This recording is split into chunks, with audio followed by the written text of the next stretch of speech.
Hello everybody, welcome back to the Car Dealer live stage at CDX18. My name is Rebecca Chaplin, I'm the editor of Car Dealer, and we're going to be talking about what consumers want. It's our panellists' job to tell car buyers the information they need, but obviously we know they do a lot of research into what they actually want as well. We've got a lineup of people from motoring magazines and motoring websites, and they're going to tell us exactly what it is like from a consumer's view. You might be surprised by what they have to say. So please welcome to the stage my panellists.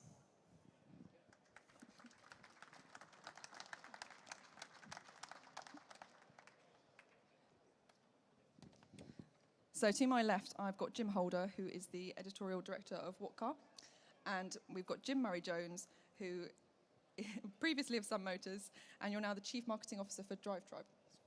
That's correct. You can tell that it's hit 3 o'clock, and I've completely forgot what I'm doing. So to kick off, do you want to just explain a little bit about your backgrounds, what you do, if anything? Yeah, work very hard, obviously. So I am the editorial director of 5 motoring brands under the Haymarket automotive umbrella. So What Car, principally, who of course are here today, Auto Car, Piston Heads, Classic and Sports Car, and Car and Accessory Trader, Car and Accessory Trader magazine. Get the name right. So we obviously cover what we would consider the whole market, from concept through to classic. Concept car, obviously, through the enthusiast brands such as Autocar and Piston Heads. Then the consumer day-to-day buying of cars with What Car, the ownership with Car and Accessory Trader. And then when cars become classics, we will cover them through to the end of their life, essentially, with Classic and Sports Car. That sounds like you're trying to say you know everything. As a company, we might try to claim it. We certainly touch every part of the market. That's cool. And I'm going to keep confusing everyone because they're both called Jim. So, Jim, what do you think? Makes it nice and easy. So my background is mainly digital classifieds, actually. So started off at Auto Trader, looking after product development and editorial, amongst other things. Then went on to Haymarket. So same place as Jim here, where I was part of the team that bought Piston Heads. And then, as you so correctly pointed out, later in my career, I was at News UK, Sun Motors, Sunday Times Driving. But I'm currently at DriveTribe, which is quite an interesting venture. It is an automotive community platform that was launched by Clarkson, Hammond and May. So very interesting characters to work with. And DriveTribe is essentially, it's a platform that covers everything and anything to do with motoring. So from motorsports through to engineering and really spotty, geeky stuff about how engines work, through to viral stuff that you might find via YouTube, through to stuff from contributors like Clarkson, Hammond and May, various other celebrities, so Mark Webber from Formula One, Damon Hill from Formula One, Goodwood. Goodwood are also an investor in the platform. So essentially, it is a platform that covers everything and anything to do with automotive. Growing really rapidly, so it's only been around for about 18 months, but already we're kind of on about 5 million monthly unique visitors, and it's a lot of fun to work there. So if between you can't answer any of my questions, then we have some serious problems. So let's start with, what do you think is the biggest area of confusion for car buyers? Either of you can jump in. Go on, Jim. Okay. You can do it. Definitely, with my What Car hat on, talking in the present, the biggest confusion is around what powertrain they should buy for their next car. There's a huge amount of confusion against diesel, petrol, plug-in hybrid, electric. And of course, in some ways, that plays to our strengths because the consumers are confused. They come to What Car, a brand they trust, a brand with heritage, to get an answer that they believe in. But there are a lot of people out there, and anecdotally, there are a lot of people out there making the wrong decision, or what we might class as the wrong decision. An awful lot of large SUVs being bought with petrol engines at the moment. An awful lot of readers writing to us at the moment saying, why does my car only do 20, 25 miles per gallon? And in the here and now, that really is the issue that is dominating the car buyers that we're talking to. So how would you say that a car dealer can help to kind of clear that confusion and sell more cars then? I think honesty is the best policy, and you can really steer buyers according to what is best for their needs. And really, think you have to differentiate between what's best for the environment and what's best for the buyer economically, and work out what is their priority. But actually the two, more often than not, do go hand in hand. I think the difficulty for anyone on the car industry side of the argument is credibility. A lot of that has been shot away in the instance of recent history. And the car buyers, they're looking for a really trusted source of information, and I think that's where third-party independent opinion really does come into play. And I would say, if you are selling a car, don't be afraid to call on that independent authority to give an answer that is trusted. So what car might be one option? What would you say, Jim? Yeah, I couldn't agree more. The sort of demise of diesel and the rise of electric is undoubtedly, one of the most confusing areas for consumers. I guess if I was to pick another area, it would be around finance. Working on classified sites over the years, the addition of a monthly budget has been a relatively recent addition to that search process. But there's still so much confusion. It's a subject that is, to be frank, fairly boring for a lot of people. I know that Modix did some research recently to say that, consumers would like to do a lot of that finance conversation online rather than in the dealership. They find it quite a sort of tedious process to go through. And things like, knowing that you can get out of your finance agreement isn't necessarily that sort of commonly known by buyers. So, yeah, I'd add finance to that mix. I'd say that's probably another advantage in itself, isn't it? Because if you can get out one finance deal, you can get into another car. Well, yeah, exactly. I mean, there are companies like Payment Swap, for example, that are trying to look at how you can market to people to effectively trade in their finance package and move on to a completely new one, which is quite an interesting angle to come at.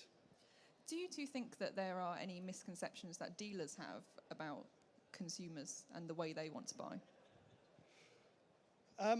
Well, over the years, I think the area that has been most dominant in my kind of career is, how you manage that consumer conversation. Because, as Google said a couple of years ago, buying a car is about these micro moments. It's about snacking on mobile phones and then jumping onto your desktop and having a look at work. And basically, you're grazing across all these different contact points.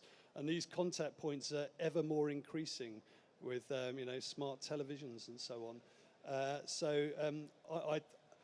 I guess an area that was always been a bit of an inconvenience to people who run classified sites is just how many leads go wasted. I know it's a hackneyed subject to talk about almost, but the fact of the matter is that a lot of these buyers are doing their grazing out of dealership hours.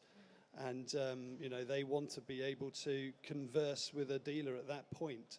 So, yeah, if there is an area that needs kind of managing, it's how do you manage that transactional conversation outside of hours, bearing in mind that people, as various people have been talking earlier, the opportunity to conquest sell right at the last moment is an ever apparent feature of the car buying process.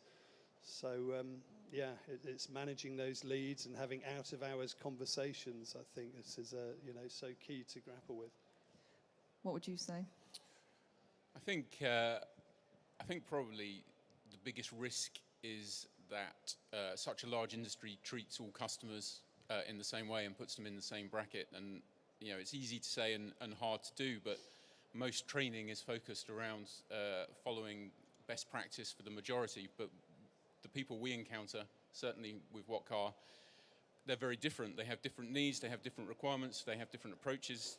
The process of buying a car is incredibly complex and kind of enhances all that individuality. So the thing I would say, if you want to appeal to our readers, is certainly treat them as individuals, try and listen to what they're saying. Accept they may have researched very heavily online beforehand, they may even know more than you, but don't let that put you off. Don't let that make you work in a certain way that you've been trained to do. Just treat them as individuals. That's interesting. I don't know if you've seen, but we've got the brand Drover here today and Ride Sell, who are offering these kind of subscription-based opportunities. What do you think about that? As obviously, I'm guessing you're both people who love to buy cars and own cars, but the industry is changing, and what do you think about that? So we're talking about sort of car ownership and being able to just have a car for a few months and then move on to something else. Yeah. Well, it's there is so much said about how this will become the sort of way in which consumers will buy cars in the future, but the jury is still out in my view. I mean, we're working quite hard at DriveTribe to identify, as Jim was pointing out, no two consumers are the same. They're a very mixed bunch. We're working very hard to identify how to properly work with millennials and Generation Z people who are apparently not buying cars in the same volumes that they used to.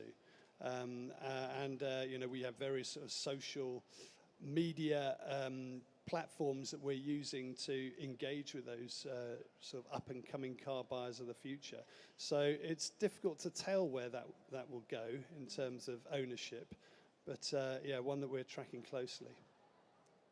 Yeah, a good anecdote, which is probably relevant to this, was we're having dinner with I suppose probably better be nameless, board member of a large German premium car maker recently. And they'd just spent $10 million trialing a car sharing scheme in New York. And it was quite late in the evening, and so we asked him, what did you learn from this $10 million trial? And quick as a flash, he replied, people don't want to share cars, which is a pretty terrible way to spend your money. But I do think there's a certain truth to that at the moment. Famously, British mindset is less inclined to share than perhaps others. I think it was Mercedes a few years back actually withdrew from London doing a similar car sharing scheme because the Brits just wouldn't do it. That is one extreme of this sort of taking a monthly or small amount of time approach to owning or using a car. Even the monthly payment thing, I think, is difficult. If you look at the pilot schemes, yes, they are proving successful. Yes, if you look at the data, they're proving extremely successful at conquesting between brands, some of the ones that have been set up, but they are tiny at the moment, and they are also extremely expensive. So for all the convenience of it, I think they appeal to a small niche of people at the moment, and it's only a niche of that niche that are actually taking it up. Ooh, big words. So Jim, we talked slightly before we came on stage that you've got an app called Joyride specifically for that kind of millennial generation. Are you finding anything from that which is sort of signalling the way that millennials want to buy? Well, it's not really a buying app. At the moment, it's just a way of engaging with them on different levels. So there's a content feed that brings the best of Instagram, the best of YouTube, the best of all the different social platforms, as well as our own content. There are various sort of gaming features, so car spotting, believe it or not, is quite a popular trend amongst... Which, that's kind of always what makes me think that these people do want to own cars and expensive ones, but... Yeah, I mean, there are a lot of car fanatics, enthusiasts, going back to the earlier point about how you can't pigeonhole people. But yeah, we've seen sort of phenomenal growth with this particular app. And it's proven a great way to, build a community of millennial car enthusiasts, if you like, who will become future buyers. At the moment, there are no sort of transactional elements within that app, but watch this space. We're talking to various people at the moment. Do you see any trends with particular brands that they're interested in, or particular price ranges you could put them out? There is a very big rising interest in electrification. To talk about a very obvious point, it has an almost disproportionate amount of interest relative to the amount of content on our platform. When we run surveys, it's consistently one of the big things that comes up. It's interesting, isn't it? Because I look back and I think I didn't really have computers when I was younger, but my brother, who is much younger than me, it's just second nature. And do you think it'll be the same sort of thing with electric cars, that this Generation Z, there's too many letters, it's too confusing, but it will just be second nature to them that you get in a car and it's electric? It's still very much split down the middle. There's a healthy chunk of Generation Z and millennials who absolutely don't want autonomous cars, electric cars. They still want to be able to enjoy all the things that their parents enjoyed. So we see some really sort of divisive debates amongst the people who are moving to want an electric future and sort of all that brings, and others that want to hark back to the days of V8s and V6s and V12s. What do you think? Yeah, I think don't panic. Yeah, frankly, we talk about enthusiast car fans, and we talk about people who just have a car because they need a car, and I can't see why the change in powertrain should necessarily change that. There will always be people who hark back to the good old days, and that's fine. And there will be people who embrace the opportunity of the new powertrains. And there are many, many opportunities. Anyone who's driven an electric car will understand that. So, yeah, don't panic. Just enjoy what's here.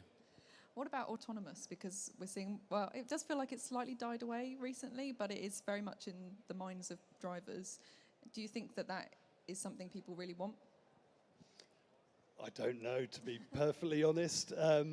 But yeah, I mean, again, it goes back to the point I was making earlier about the sort of, there are a very healthy sort of chunk of our readers, if you like, users who are totally opposed to it and want to be able to enjoy driving. You know, we are a platform that is all about enjoying the open road and motoring.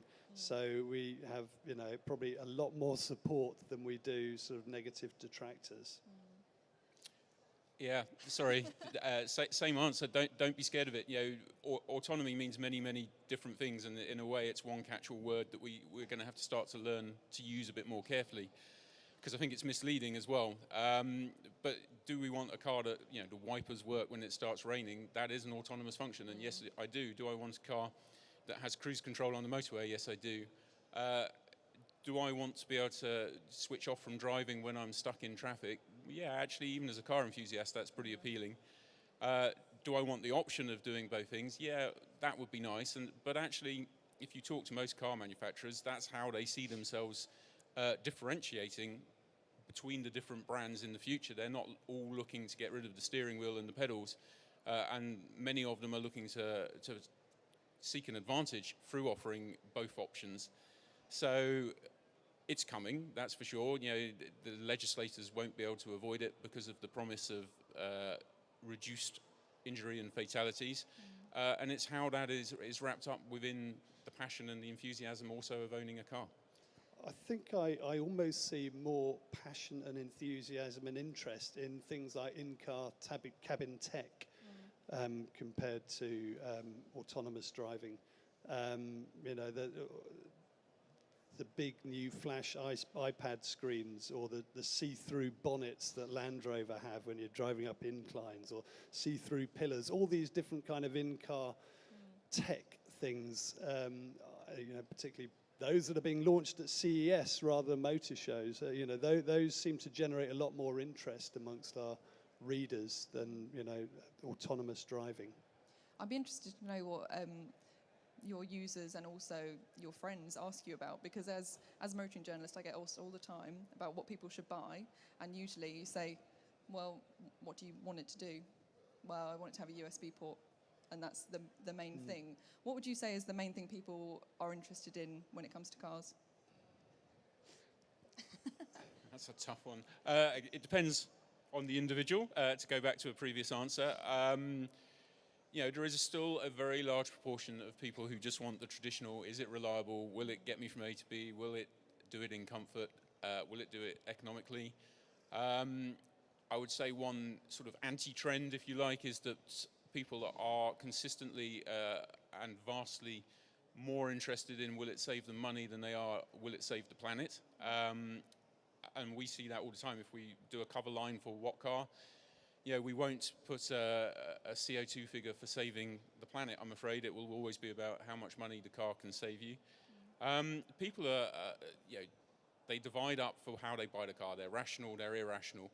And I actually don't see that changing. I see the things that trigger their irrationality might change. And a lot of that, you know, today we will definitely put less emphasis on the sort of ride and handling of a lot of vehicles. Unless it is a specifically sporty car, than perhaps we would have done 10, 20 years ago, because it's not such a priority now. We know a lot of consumers are more interested in having a comfortable vehicle, for instance. Yeah, I agree with all of that.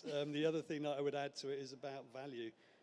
going back to the earlier point about finance and feeling that you're getting the right deal, and the nervousness perhaps that goes around, if I'm locking myself into a finance deal, is it the right one? The difference between buying used and new, and which offers the best value. It's that kind of equation that I guess is in addition to all of Jim's learned observations about the different types of experience you can get from different vehicles. What would you say, or how would you say, car dealerships need to change for today's consumer? I think it's all about speed of response. I think, really, if you boil everything back, all the statistics and data about people visiting car dealerships less often, they arrive knowing far more. Actually, really, in our experience, what people want is a quick answer to a question. They want to be treated fairly when they get there. The majority, but not all, are just looking for a fair deal, not the best deal, from a dealer that they can build a relationship with. People are smart enough, certainly the car buyers we deal with are smart enough to know they want an ongoing relationship with that retailer. So really, they want to build that trust, and I think most of that boils back to getting quick answers to questions, not being asked to hang around, not having to wait for an answer.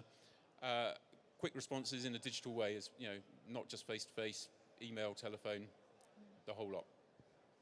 Jim? It's about being able to adapt to all those different types of car buyers that we talked about before, but it's also about being able to work with them in a consultative way.